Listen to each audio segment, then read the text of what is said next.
This step removes grease and ensures the material surface is clean.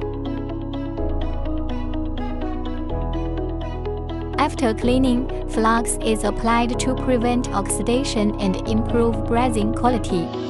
Special attention must be paid to joint design and alignment to ensure strength and sealing after brazing.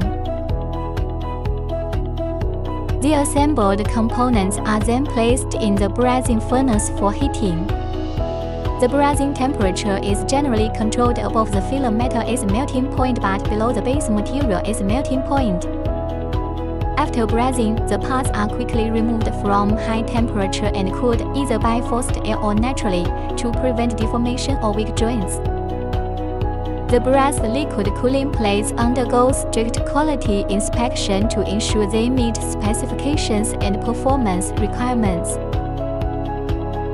In summary, brazing liquid cooling plates involves multiple carefully controlled steps to ensure the final product meets quality and performance standards.